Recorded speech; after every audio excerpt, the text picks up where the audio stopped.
Assalamualaikum warahmatullahi wabarakatuh. Hai sahabat Astro, kali ini kita akan melaksanakan agenda atau kegiatan podcast yang ke-12. Di sini ada pemateri kita yaitu Haryadi Putraga. Abang Dahri Putraga, salam buat penonton sekalian.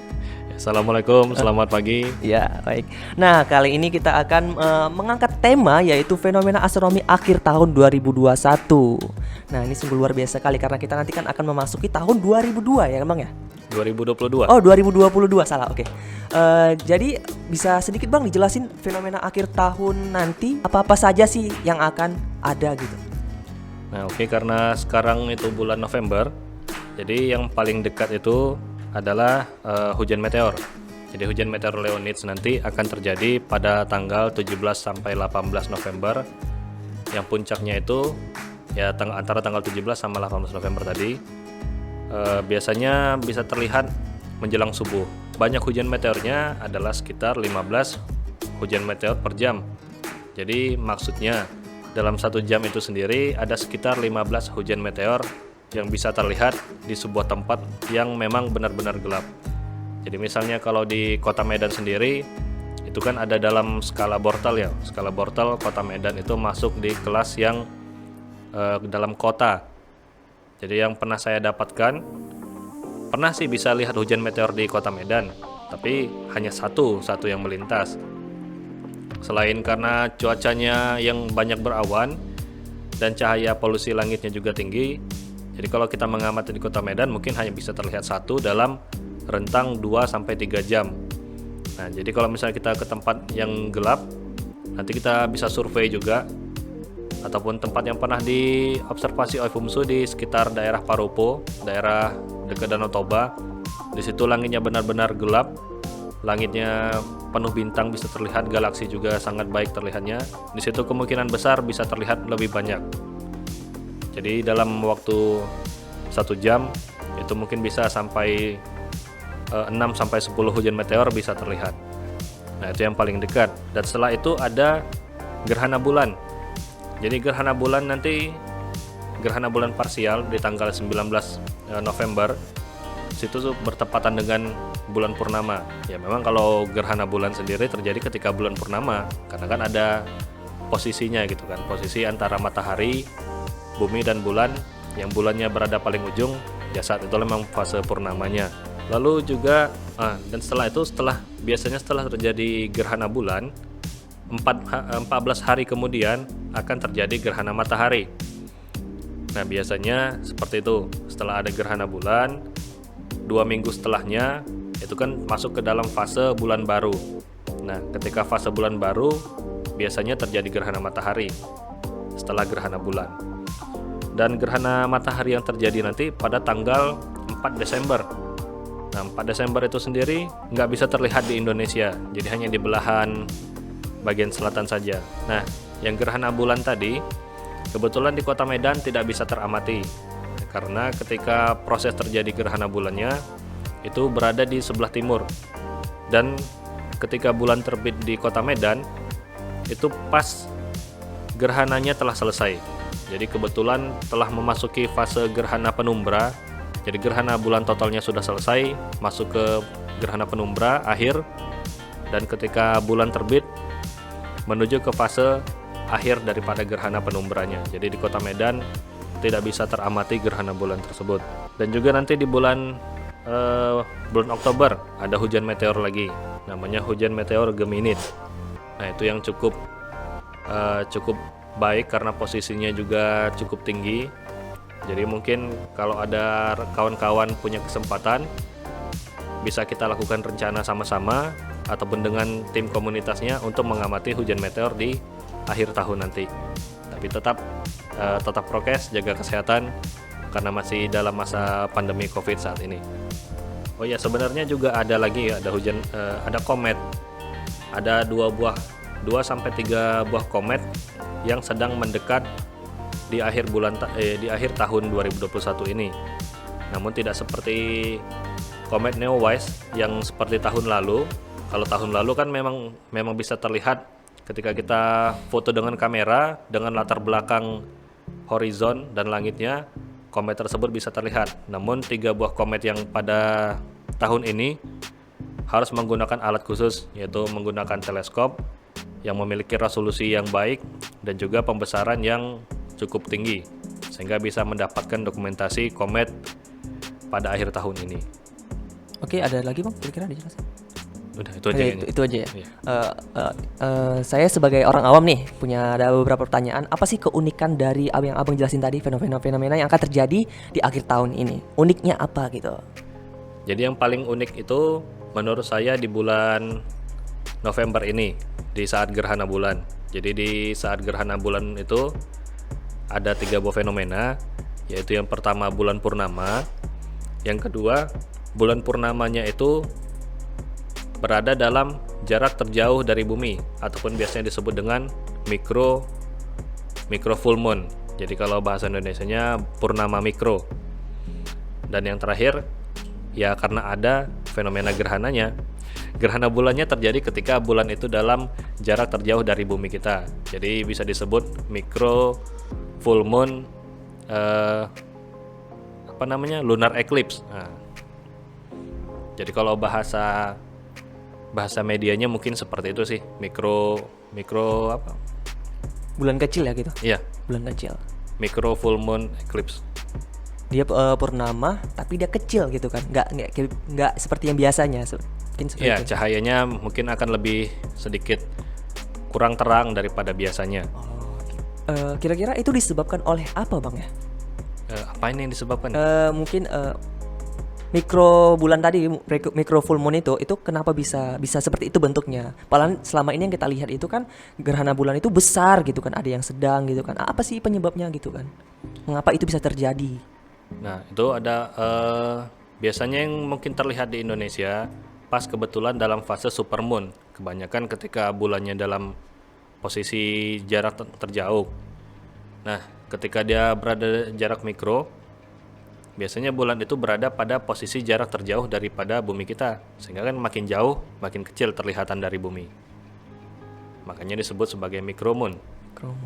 Nah, kalau kometnya kebetulan, nah itu yang bisa tercatat berada pada jarak terdekat bumi, ataupun ketika mereka berada pada jarak terdekatnya dengan bumi kita itu ada 3 buah meteor, 3 buah komet yang tercatat pada tahun ini. Namun itu tadi dekatnya bukan dekat bisa terlihat dengan mata, tapi karena dia berada dalam jarak terdekatnya, namun tidak terdekat yang bisa terlihat dengan mata. Untuk hujan meteor, keistimewaannya tahun ini tuh ada tiga komet yang bisa terlihat, itu aja. 3 komet ya. 3 komet sekali meluncur gitu. Sekali lewat gitu aja. Ya sebenarnya di langit malam itu sendiri kometnya banyak. Hanya saja ada yang jaraknya jauh, ada yang sudah mendekat. Seperti kemarin Neowise itu lebih dekat bisa lebih dekat sehingga bisa terlihat kasat mata ataupun menggunakan alat bantu kamera saja. Tapi kalau yang 3 komet ini sendiri karena jaraknya sangat jauh, ukurannya juga masih kecil. Jadi dibutuhkan teleskop untuk bisa mendapatkan komet tersebut. Nah, untuk hujan meteor sendiri, tadi kan udah dijelasin kan, hujan meteor ada 2 ya, Leonids apa? Leonids dan juga Geminids. Oh, Leonids dan juga Geminids. Nah, itu di bulan November dan Desember. Nah, itu keunikannya bisa dijelasin Bang dari? Kalau keunikannya sih nggak ada ya. Itu kalau hujan meteor yang di bulan November dan Desember ini sendiri hujan meteor yang rutin. Jadi setiap tahun pada tanggal-tanggal itu saja akan terjadi. Dikarenakan ya orbit bumi pas melintas di lintasan hujan meteornya pada tanggal itu. Bedanya komet sama hujan meteor apa Bang? Kalau hujan meteor itu serpihan daripada komet. Jadi kalau yang kita tahu itu komet itu ukurannya sangat besar, bentuknya padat, dan juga punya gas yang bisa berbentuk seperti ekor. Jadi dalam berapa jam dan bahkan beberapa bulan kita bisa melihat komet tersebut punya ekor. Nah, berbeda dengan meteor. Kalau meteor ini mungkin ukurannya hanya sebesar batu kerikil atau mungkin debu yang terbakar oleh atmosfer, sehingga hanya bisa terlihat setengah sampai 1,5 detik, mungkin itu saja. Oke Bang, tadi kan Abang jelasin itu kan ada fenomena gerhana bulan ya. Gerhana bulan yang terjadi di bagian selatan sana, tapi tidak di Kota Medan. Tapi kalau di Kota Medan kan tadi parsial ya. Ada nggak agenda untuk tipe oi umsu sendiri, misalnya kayak ada sholat gerhana gitu kan, karena kan terjadinya di bagian sana bukan di kota Medan. Itu bisa dijelasin bang sedikit? Nah, itu masih akan kita bicarakan juga. Cuma biasanya karena gerhananya tidak terlihat, kita tidak mendokumentasikan atau tidak mengagendakan. Jadi agendanya hanya pengamatan bulan purnama saja. Nah, karena juga tidak terlihat di kota Medan, ya tidak secara tidak dilaksanakan, tidak wajib dilaksanakan sholat gerhana karena tidak terlihat di sebuah tempat tersebut. Tapi kalau di daerah mungkin di Amerika atau di Antartika atau Selandia Baru karena gerhananya terlihat, ya disunahkan boleh melaksanakan sholat gerhana di tempat tersebut. Oke, berarti intinya itu ketika ada fenomena gerhana gitu kan, gerhana bulan atau gerhana matahari di suatu tempat, disitulah dilaksanakannya untuk sholat gerhana gitu bang. Ini jadi menambah pengetahuan kita tentang sholat gerhana akan dilaksanakannya ketika terjadinya gerhana di suatu tempat atau tidaknya. Nah, berarti untuk bulan ini kan gerhana bulan ya bang ya, berarti nggak dilaksanakan sholat gerhana. Iya, benar sekali. Oke. Nah bang, aku sempat baca di sosmed itu kan ada viral di Aceh itu ada cahaya merah. Apakah itu termasuk fenomena astronomi? Sebenarnya saya belum ada lihat videonya sendiri ya.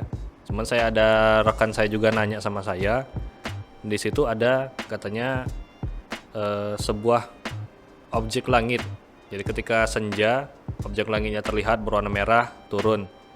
Jadi ada yang bertanya apakah ini juga salah satu fenomena astronomi atau fenomena sesuatu yang lainnya gitu kan. Nah, jadi ada yang menjawab, itu yang saya baca juga Pak Marufin Sudibyo menyampaikan, nah itu bukan sebuah benda langit.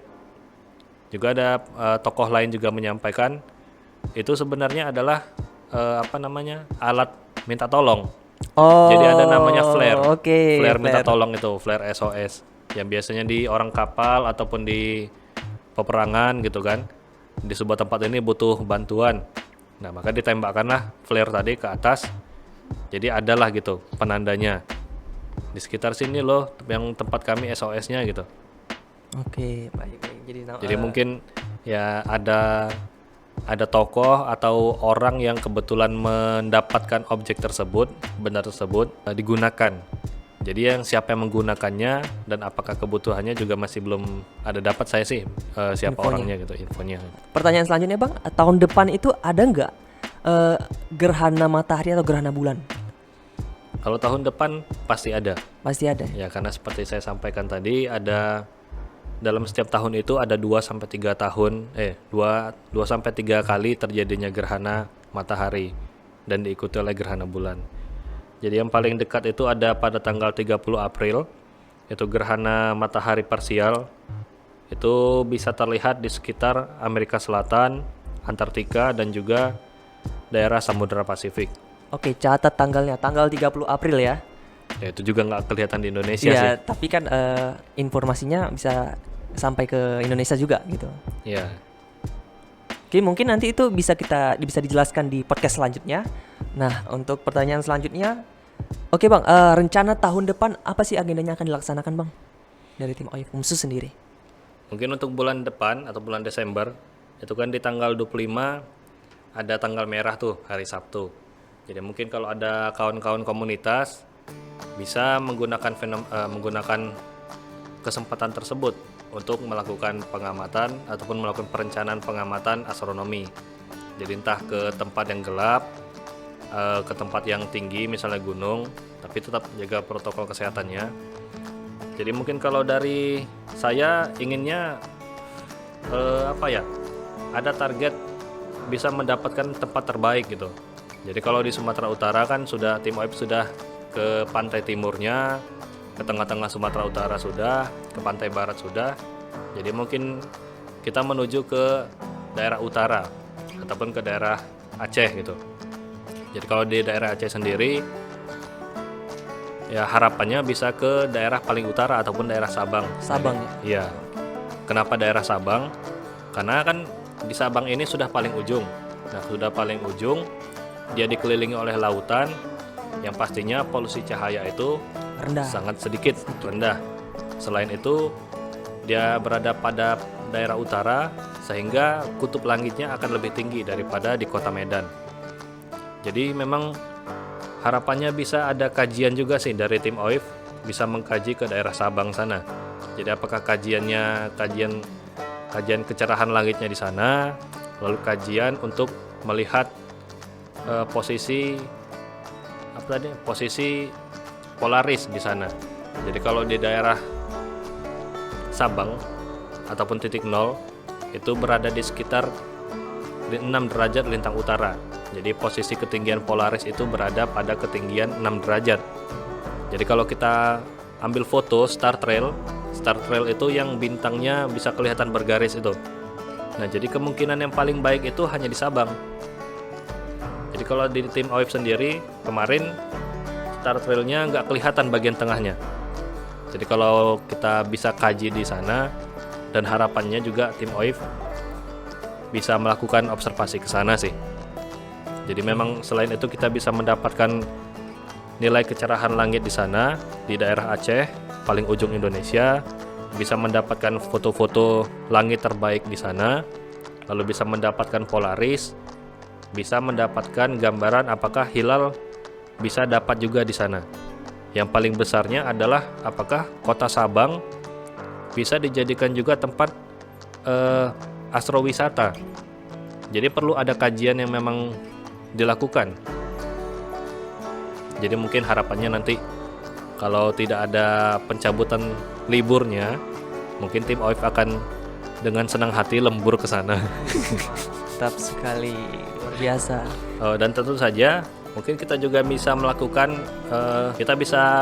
kerjasama dengan tim observatorium di Banda, tim observatorium Loknga ya. Jadi kemarin juga sudah ditunggu-tunggu oleh mereka, apa sih yang bisa dilakukan kegiatan bersama sama observatorium di Aceh. Kolaborasi. Ya, berkolaborasi. Dan mungkin dengan adanya tanggal merah tadi, ya bukan ikut merayakan ya, tapi memang kebetulan tanggalnya merah, jadi tim OIF juga bisa datang ke sana kerjasama dan juga melakukan pengamatan dan penelitian untuk daerah Sabang tersebut. Mungkin itu. Oke. Ya luar biasa sekali Bang ya, untuk penjelasan kali ini, podcast kali ini. Tadi udah sempat ngejelasin tentang fenomena akhir tahun, udah kita singgung soal ke Sabang juga. Nah, untuk itu saja untuk podcast kali ini. Kita akhiri. Wassalamualaikum warahmatullahi wabarakatuh.